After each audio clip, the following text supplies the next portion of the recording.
और उसकी एक बात तो मुझे बहुत ही अच्छी लगी कि आज गुरु और शिष्य जो बहुत प्राचीन परंपरा है, पुरातन संस्कार है यूं कहा जाए तो, और आभा मंडित, महिमा मंडित, विचारों से मंडित एक बहुत बड़ी लंबी श्रृंखला जो गुरु और शिष्य परंपरा की चली आ रही है, उस परंपरा में आज, उस संस्कार में आज कहीं ना कहीं कुछ कमी होने लगी है। हो सकता है इसका कारण कुछ भी हो, परंतु वर्तमान जो परिस्थितियां हैं उन परिस्थितियों में गुरु और शिष्य दोनों को ही कहीं न कहीं इस चीज को समझने की आवश्यकता है कि आज ऐसी परिस्थितियां क्यों आ रही हैं। जहां तक मैं समझता हूं, हालांकि अभी तक मैं अपने आप को इतना गुरु भारित नहीं मानता, कि मैं इतना अपने आप को नहीं मानता कि आप लोगों को एक ज्योति, एक उजाला, एक रास्ता सही से दिखा सकूं, क्योंकि अभी तो मुझे भी सीखने की जरूरत है। और उसी सीखने की कड़ी में मैं अपने बुजुर्ग गुरुओं को बुलाता हूं, अपने अनुभवी गुरुओं को याद करता हूं, अपने बीच हमारे संस्था के भी अनुभवी शिक्षक बैठे हैं, उनसे भी मार्गदर्शन लेता हूं। और मैं यही चाहता हूं कि आप भी कुछ सीखें, आप भी कुछ सीखें। एक पत्थर जो रास्ते में पड़ा होता है उसे ठोकर मारकर चलती है दुनिया, और वही पत्थर जब गढ़ करके एक मूर्त बन करके मंदिर में भगवान के रूप में, एक मूर्ति के रूप में सामने विराजित हो जाता है तो पूरी दुनिया उसे नतमस्तक हो जाती है। तो आप ठीक उसी पत्थर की भांति हैं। आपकी मूर्त आगे क्या रूप लेगी, आप कौन सी दिशा में जाएंगे, किस मंदिर में मूर्त बनेंगे आप, तो आवश्यकता है कि आपको कैसे गढ़ा जाए, आप अपने आप को कैसे नव निर्माण करें।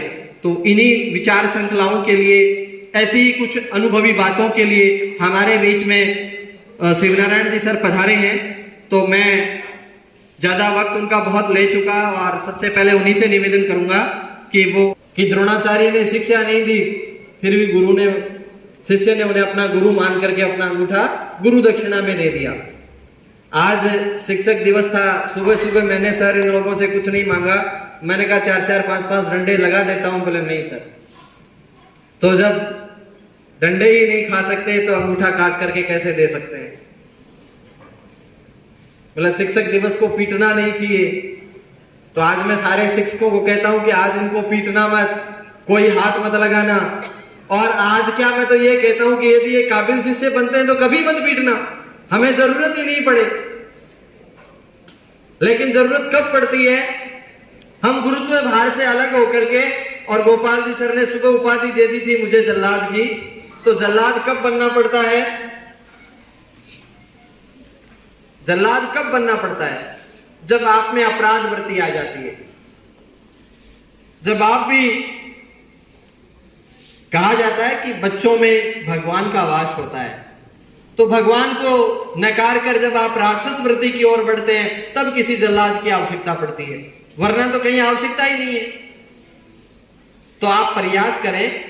गुरुदेव ने बहुत ही अच्छी बात बताई है, और सबसे बड़ी बात जो इन्होंने कही, जो मेरे मन मस्तिष्क में सदैव चलती रहती है, वो यही बात चलती है कि इस धरती पर हम माँ बाप की बदौलत आए हैं, और जब माता और पिता का सम्मान नहीं कर सकते, जब माता और पिता के सपनों को पूरा नहीं कर सकते, तो मुझे लगता है कि उनके द्वारा जो त्याग हमारे लिए किया जा रहा है, उस त्याग का, यूं कह सकते हैं कि वो त्याग व्यर्थ ही चला जाता है। दो बातें होती है, मैं यहां फिर थोड़ा सा इस बात को बढ़ाना चाहूंगा।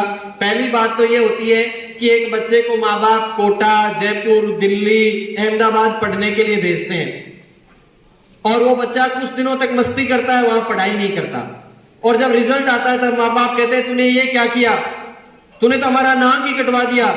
ऐसा बच्चा होने से तो अच्छा है नहीं होता।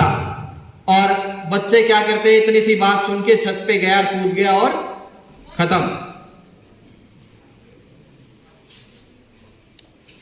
देखो कितनी सी छोटी बात कही थी माँ बाप ने, और तुम लोगों ने क्या किया, जीवन खत्म। इसलिए आजकल के माँ बाप डरने लग गए कि मेरा वाला नहीं मर जाए कहीं। तो मैं सबको कह रहा हूं अपनी छत बहुत ऊंची है, जाना चाहते हो? नहीं ना? तो फिर दूसरा रास्ता चुनो। और दूसरा रास्ता ये है जो मैं हमेशा आपको कहता हूं कि 100% नंबर नहीं चाहिए, 90 भी नहीं चाहिए, 80 भी नहीं चाहिए। मुझे कितने चाहिए? आपकी योग्यता से केवल 5% अधिक। जो 60 ला सकता है वो 65 लाए, जो 90 ला सकता है वो 95 लाए। बस 5% मांगे, 5, ज्यादा तो नहीं है ना? तो उस 5 के लिए आप मेहनत करें, अपना टारगेट बनाएं। और कुछ चीजें जो बड़े बुजुर्ग कहते हैं, कुछ चीजें, कुछ बातें जो बड़े बुजुर्ग कहते हैं, जो अनुभवी लोग कहते हैं, वो गलत नहीं कहते। हमें एक बार तो चकाचौंध दिखती है जब रात में कोई प्रोग्राम होता है, डांस का कार्यक्रम होता है, तो रंग बिरंगे डीजे, माइक और ये सब लगते हैं, रंग बिरंगी लाइटें लगती हैं। उस चकाचौंध में हम खो जाते हैं। बड़ा अच्छा वो सीन हमें लगता है कि बस ऐसे ही होना चाहिए, पर शायद हम भूल जाते हैं कि रात के बाद उजाला भी होता है। और उजाले में वो चकाचौंध काम नहीं देती, उजाले में हमारी जागती हुई आंखें काम देती हैं। उजाले में हमें वो सब सच्चाई दिखती है जिस पर हमें चलने के लिए मेहनत करनी पड़ती है। तो इसलिए ये दुनिया चकाचौंध से भरी हुई है। कोई आपको कहेगा अरे बस, अब जैसे आजकल हो रहा है ना, मैं रोज कहता हूं सर इनकी, आपके स्कूल में भी होंगे ऐसे, मेरे स्कूल में तो मैं थक गया इनको समझा समझा करके कि इनकी पैंटें छोटी होने लग गई, शर्ट छोटी होने लग गई। और भगवान नहीं करे ऐसा हो कि पैंट और शर्ट के चक्कर में इनकी हाइट छोटी होने लग जाए। जब पैंट पहन रहे हो तो पैंट पहनो आप, शर्ट पहन रहे हो तो शर्ट पहनो आप, उनका रोल मत बिगाड़ो आप। हाँ, शर्ट के गांठ लगाने कहां जरूरत है? रस्सियों की गांठ लगती थी। ऊपर का बटन खुला, नीचे गांठ बांधना, पैंट ऊंची सी। और ऊंची क्या साहब, हम फटी पैंट पहनते नहीं थे, ये फटी हुई पैंट पहनते हैं। पैसे और लेके आते हैं फटी हुई के, जगह जगह से फटी हुई हो, धागे निकले हुए हो। और देखो पढ़े लिखे मूर्ख कैसे पढ़ते हैं। दुकानदार कहता है ये फैशन है। अरे किसी की फटी हुई पैंट आपको बेच रहा है, डबल पैसे ले रहा है, और आप खरीद के लाते हो। और कई कई दुकानों में ये और कहा जाता है साहब अमेरिका से, बाहर से, विदेश से आई है, लाट में आई है, लाट में। अरे लाट कुछ नहीं होती, वहां वाले निकाल के रोड पे फेंक देते हैं, इंडिया वाले चुप के लाकर आपको बेच देते हैं। अब बताओ, नया कपड़ा लो, दर्जी से सिलवाओ, पूरी पैंट सिलवाओ। हमारे माँ बाप तो हमें 4 अंगुल बड्डी, अगली साल छोटी नहीं पड़े, बड्डी होनी चाहिए। और आप, अच्छा एक चीज और साहब, मुझे नजर लगने वाला इनमें से एक ही नहीं लग रहा, और काला धागा और नीचे पैर में। नजर लगेगी कहां? न हाइट तुम्हारे पास, न तुम्हारे पास अच्छी हेल्थ, न अच्छी एजुकेशन, न अच्छा सिस्टम। बताओ नजर किस चीज के लगेगी? सारे दुनिया भर के शीशे महंगे कर दिए इन्होंने, खरीद खरीद के। अभी भी मैं इधर यही देख रहा था, 2-4 लड़कियां शीशे को हटा ही नहीं चेहरे के आगे से। अरे शीशे में शक्ल मत देखो, शीशे में शक्ल मत देखो। आईना ज्यादा सच्चाई बयान नहीं करता। शक्ल देखनी है तो अपनी मां की आंखों में देखो, वो आईना है, वो आपको सच्चाई बयां करेगा कि आप कितने पानी में हैं, आप कितने सुंदर हैं, आप कितने प्यारे हैं। आप वहां देखिए अपने आप को। और यदि आपको अपनी मां की आंखों में देखना है, अपने पिता की आंखों में देखना है, तो आपको वो सच्चाई नजर आएगी जहां शायद आपकी समस्याएं छोटी पड़ जाएं, शायद। क्योंकि आज भले ही युग बदल रहा है, भले ही टेक्नोलॉजी बदल रही है, भले ही जमाना बदल रहा है, भले ही साइंस का युग आ रहा है, कुछ भी आ जाए, प्रकृति में कुछ भी हो जाए, लेकिन मां और पिता के बिना इस प्रकृति में आपका, नए बच्चे का, नव जीवन का अवतरण नहीं हो सकता है। इसलिए जिस मां की कोख में 9 महीने तक जिस मां ने हमें रखा, और पैदा होने के बाद जिन माता पिता ने हमारी एक छोटी सी आह का भी ध्यान रखा, गीले में खुद सोए, सूखे में हमें सुलाए, ऐसे माँ बाप का जब हम उनके सपनों का ध्यान नहीं रख सकते, हम उनके अरमानों को पूरा करने की कोशिश नहीं कर सकते, तो मुझे लगता है कि हमारा ये सारा का सारा जीवन चक्र व्यर्थ है। आज जिंदगी के 20 साल, 25 साल, 30 साल आप पढ़ाई में लगाते हैं, क्यों?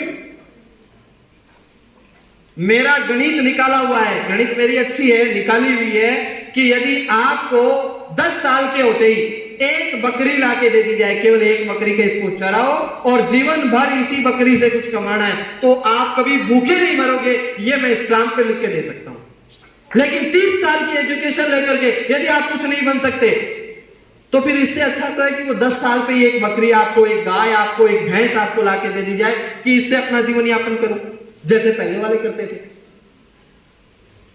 मां बाप नहीं चाहते कि मैं बकरी पालूं, मेरे बच्चे भी बकरी पालें। मां बाप नहीं चाहते कि मैं खेत में ऐसी दोपहरी में काम करूं तो मेरे बच्चे भी करें। मां बाप नहीं चाहते कि हमें जो पसीना आ रहा है, हमारे जो पसीने की बदबू हमारे बच्चों में नहीं आए। और एक चीज और बताऊं, हर माँ बाप का एक सपना होता है, जब भी किसी प्रोग्राम में, जब भी किसी कार्यक्रम में, गांव में, बाहर कहीं भी जब आपके माता पिता जाते हैं ना, तो लगभग मैं समझता हूं जहां तक वो एक ही चीज सोचते हैं, वो किसी की तरफ नहीं देखते। हम गुरु लोग तो सबकी तरफ देख रहे हैं, वो किसी की तरफ नहीं देखते, वो अपने बच्चे के मुंह की तरफ देखते हैं कि मेरा बच्चा भी कल को आगे जाए। वो एक ही चीज सोचते हैं कि इस मंच पे 4 लोग बैठे हैं, आने वाले टाइम में मेरा बच्चा इस मंच पे बैठे।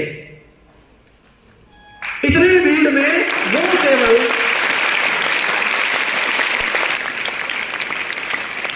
अपने ही बच्चे को निहारते हैं। और जब इतनी भीड़ में आपके मां बाप केवल आपके चेहरे को देखते हैं, तो मैं ये कहना चाहता हूं कि दुनिया में आपके जैसा दूसरा कोई नहीं है। आप अपने आप में विरले हैं, अलग हैं, अद्भुत हैं, अनुपम हैं, अद्वितीय हैं। तो अपनी तुलना किसी और से नहीं करें, खुद की तुलना खुद की ताकत से करें, और आपकी ताकत आपके भीतर है, किसी और को बताने की आवश्यकता नहीं है, किसी और से ताकत ग्रहण करने की आवश्यकता नहीं है। हम विद्यालय प्रांगण में मां शारदे के इस मंदिर में हैं, तो मैं एक बात और कहना चाहूंगा कि हम जब विद्यालय में मुख्य द्वार में घुस जाते हैं, मैं अपनी बता रहा हूं और मैं चाहता हूं कि आप भी ऐसा करें। जब हम वहां आ जाते हैं, तब हम न किसी जाति के होते हैं, न किसी धर्म के होते हैं, न किसी परिवार के होते हैं, न किसी संप्रदाय के होते हैं। हम मां शारदे के मंदिर में केवल और केवल विद्या अर्जन करने वाले विद्यार्थी होते हैं। और यहाँ जब विद्यार्थी होते हैं, तो हमारा दायित्व है कि हम विद्या ग्रहण करें। हमारा दायित्व है कि हम मानवीय संवेदनाओं को सीखें, जानें, परखें और अच्छा मानव बनने का प्रयास करें। एक डॉक्टर बड़ा हो सकता है, एक टीचर बड़ा हो सकता है, एक इंजीनियर बड़ा हो सकता है, एक वैज्ञानिक बड़ा हो सकता है, लेकिन मैं ये कहता हूं कि जिस व्यक्ति में, जिस विद्यार्थी में मानवीय गुण होते हैं और सच में वो मानव है, उसमें मानवता है, तो उससे बड़ा कोई पद नहीं हो सकता। तो सदैव इस बात का प्रयास करें कि आप में इस तरह की प्रवृत्ति हो। और इस तरह की प्रवृत्ति का पहला आचरण क्या होता है?